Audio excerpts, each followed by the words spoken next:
Ça a marché. Moi, je suis allé au Mali à une époque, il n'y avait aucun problème. Maintenant, on n'y va plus. Mais qu'est-ce qui s'est passé? Mais on a paupérisé le Mali. On a fait venir plein de Maliens. Le Mali est devenu pauvrissime. On a continué à exploiter les sous-sols justement pour avoir les matériaux rares qui nous permettent aujourd'hui de faire des voitures prétendument écologiques. C'est-à-dire les voitures hybrides qui fonctionnent aujourd'hui à l'électricité fonctionnent à l'électricité nucléaire. Et quand elles ne fonctionnent pas à l'électricité nucléaire, elles utilisent des métaux rares qui eux-mêmes sont prélevés en Afrique. Et voilà pourquoi on est au Mali. On n'est pas là-bas parce qu'on aime tellement la liberté qu'on les préserve du djihadisme. On s'en fout du djihadisme là-bas. On veut juste pouvoir exploiter, avoir des bases et pouvoir exploiter le sous-sol des Africains parce que la France est tellement islamophile de manière intérieure qu'elle est islamophobe sur la totalité de la planète. Il n'y a rien de...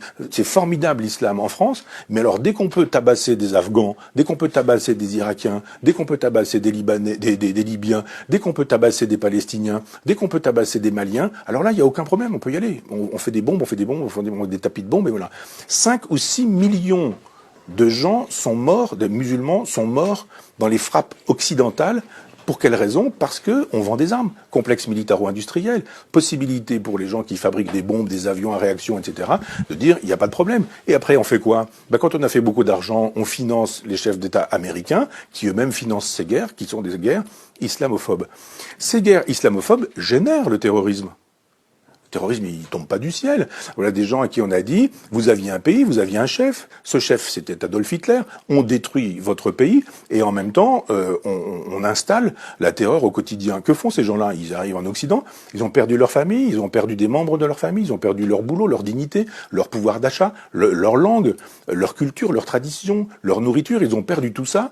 Ce sont comme des animaux en cage et on leur dit voilà vous avez la liberté, ils sont là, etc. Mais il y a des gens qui deviennent paumés et qui peuvent se faire endoctriner par l'islam politique parce que d'un seul coup c'est un horizon. Parce que c'est une hypothèse. Si on vous dit, mais vous vivez dans un endroit qui vous déteste, ils sont tous racistes, votre pays, vous n'y êtes plus, vous n'y allez pas, vous n'y retournez pas, puis vous faites quoi? Vous avez un pays qui s'appelle l'islam. Votre pays, c'est l'islam, c'est l'Oumma. Donc je pense que tant qu'on n'aura pas une politique nationale, une politique européenne, une politique planétaire et mondiale, c'est-à-dire tant qu'on n'aura pas de projets qui ne soient pas des projets d'argent, de fric, en disant allez-y, circulez, c'est formidable, plus on a des migrants ici, plus on peut baisser les salaires.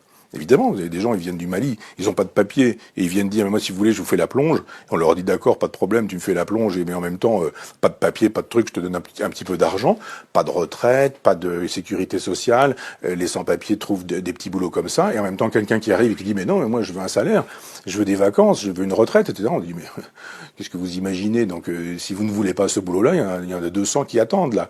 Donc, l'immigration telle qu'elle est pratiquée aujourd'hui, elle fait le jeu du capitalisme planétaire. C'est formidable, l'immigration. Et c'est pas étonnant si le MEDEF est pour, si la droite libérale, la gauche libérale sont pour, et qu'en même temps on dit venez, venez, venez, ça fait une main d'œuvre pas chère du tout, et en même temps on vous humilie, on vous exploite, on vous méprise. On va vous mettre dans des cages à lapins, on va laisser vos gamins dans les caves, il va falloir faire du trafic de hashish pour vivre, de cocaïne, de drogue, ou etc. Et puis on ferme les yeux là-dessus. Territoire perdu de la République, aucun problème. Tout ça rend possible le business. Ça rend possible le business. L'immigration est une chose qu'on ne doit pas laisser aller en disant venez quand vous voudrez, puisqu'on sait très bien que dans ces cas-là, c'est la loi de la jungle. L'immigration, c'est quelque chose qui doit être voulu entre un État, entre un continent, donc la France, l'Europe, et puis entre d'autres pays avec lesquels on passe des accords de coopération. Il faut qu'il y ait des universités au Mali, il faut qu'il y ait des hôpitaux au Mali, il faut qu'il y ait des routes, des autoroutes, il faut qu'il y ait des centrales électriques, il faut qu'il y ait des possibilités d'avoir, je sais pas quoi, des garages, des voitures, des écoles, etc.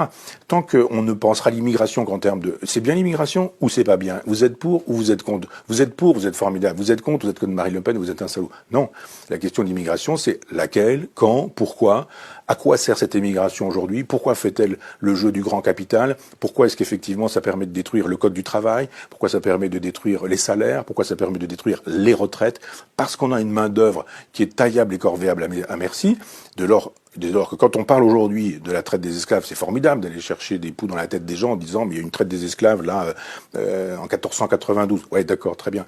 Mais il y a actuellement une traite des esclaves. Quand on laisse passer tous ces migrants en disant venez, venez, venez, installez-vous où vous voulez, il y a toujours une toile de tente ici, il y a un bout de square là, il y a un endroit où vous allez pouvoir vous mettre à l'abri ici, puis voilà, puis débrouillez-vous pour le reste. On dit, tout ça c'est formidable. Moi j'appelle ça de la traite. esclavagiste. Et j'estime que si on ne pense pas l'immigration, ce que j'ai essayé de faire un peu rapidement, si on ne pense pas des solutions à la question inévitable de l'immigration, bien sûr qu'il y en a toujours eu, il y en aura toujours, et on n'arrête pas l'immigration en remettant les gens à la mer, ou en remettant les gens sur des bateaux, on les renvoie chez eux, ça n'a aucun sens. C'est la thèse de l'extrême droite, c'est pas la mienne, mais c'est juste de dire quelle politique de l'immigration pouvons-nous avoir qui serait une politique de civilisation. On est en train de détruire des civilisations. Moi, j'adore l'art africain, je collectionne un peu d'art africain. Je suis curieux de ces civilisations-là. Que sont-elles devenues ?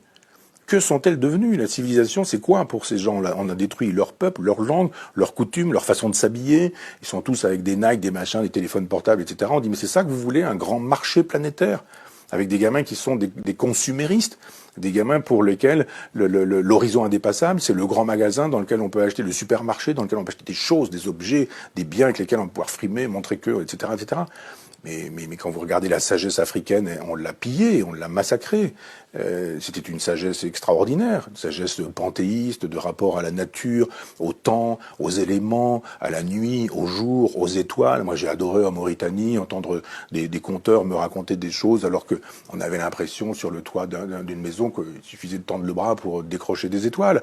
Et on se dit, mais qu'a-t-on fait de la civilisation malienne, mauritanienne ? Ah bah, quand il s'agit d'avoir 3 statues au Quai Branly, c'est formidable, les arts africains, les arts premiers, ça c'est formidable.